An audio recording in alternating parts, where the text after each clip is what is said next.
Hey everybody, it's Randy with the king of solar screens, window screen manufacturers, and yes, myscreenkit.net. Boy, I'm getting a mouthful these days. Hey Francisco, yesterday you asked how do we measure and build our Colonial Sunburst pattern to make them perfect so that our bars aren't crooked left or right.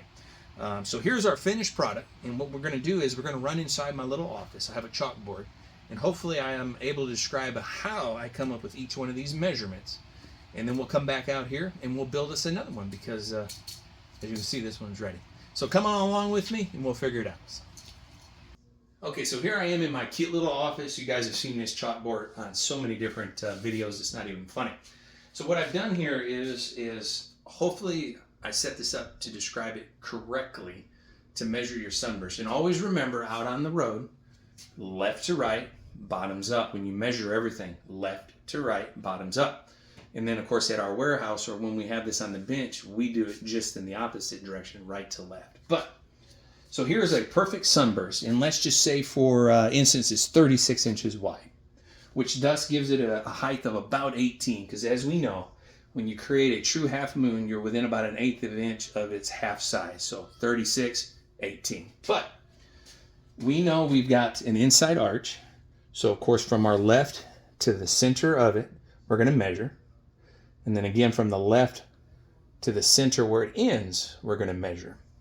If you want, just for good reason, you can also measure to the very end from these 2 points, just in case you want. But remember, we're going to do everything in our shop just the opposite. So everything you measure up to this point is where I'll stop.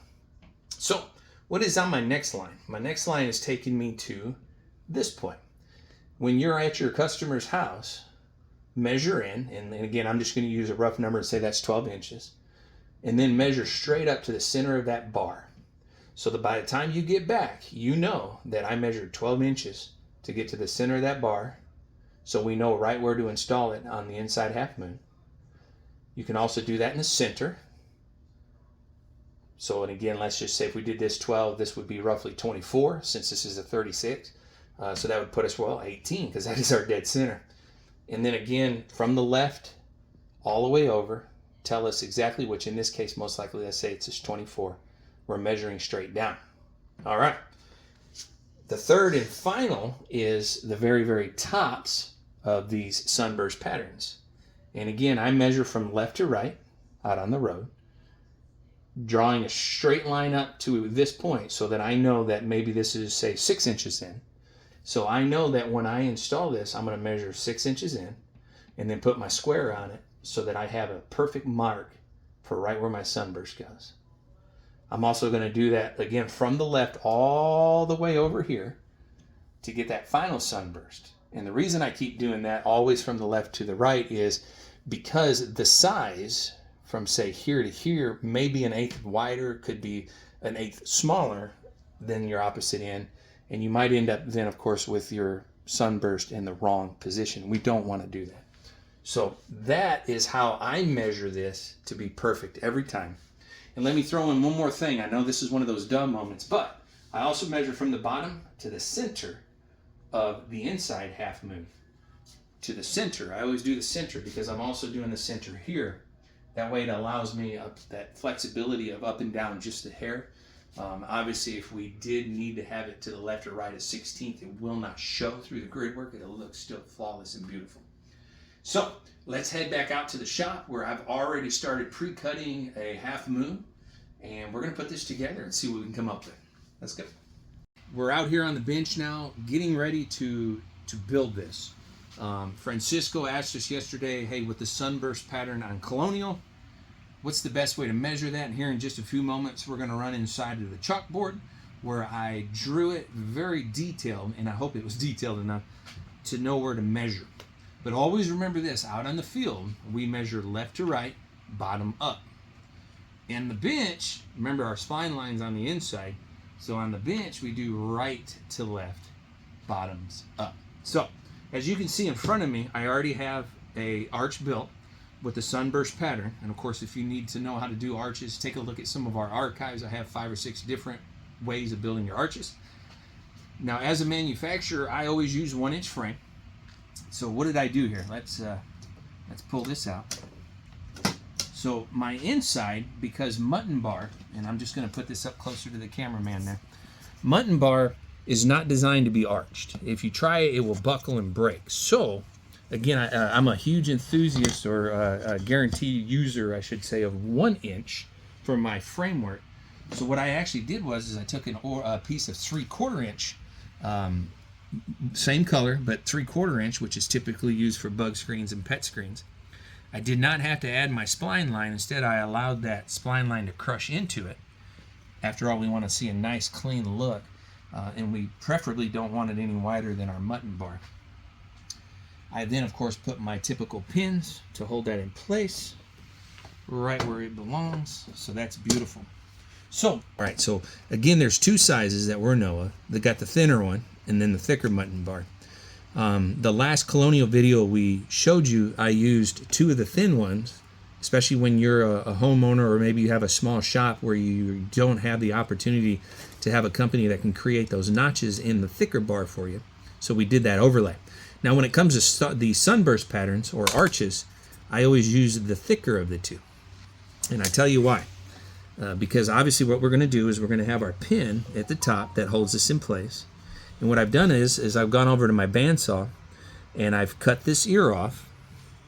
I've left this little bit here, and the reason I did that is I'm going to take the butt of my razor blade, whoops, and we're just going to flatten that out. Well, why did we want to do that? Well, again, we're going to take our little pin, hang that where that belongs, and I've already pre-marked all of mine, which again you saw earlier on the chalkboard how I did that. So what I've done essentially is I created an overlay over this 3/4 frame, so that now I can take my 3/16 drill bit, drill through it. Don't go all the way through it, otherwise you're going to see a hole on the opposite side. Place our rivet in. That's just natural that it wants to jump around, because after all, you're aggravating it in a sense. So now I'm going to continue to do that to all 3, but that is the reason why I trimmed those ears, and then I just flattened it to give it more thickness, if you will, instead of trimming it all off.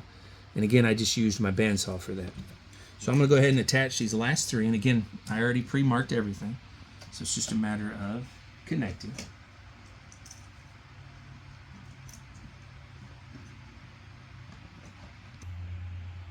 Now that I've gone ahead and did my 3 rivets, and again, this is keeping the sun pattern perfectly square, right where it belongs, each mark right on the money. So now I'm going to take my material, which this particular one is 80% black, and let me take a moment to tell you I proudly use Twitcher.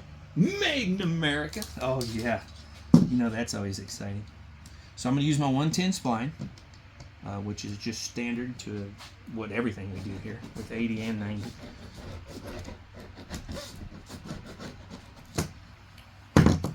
Okay, so now I went ahead and rolled it, which of course we paused out of that just to save you some time.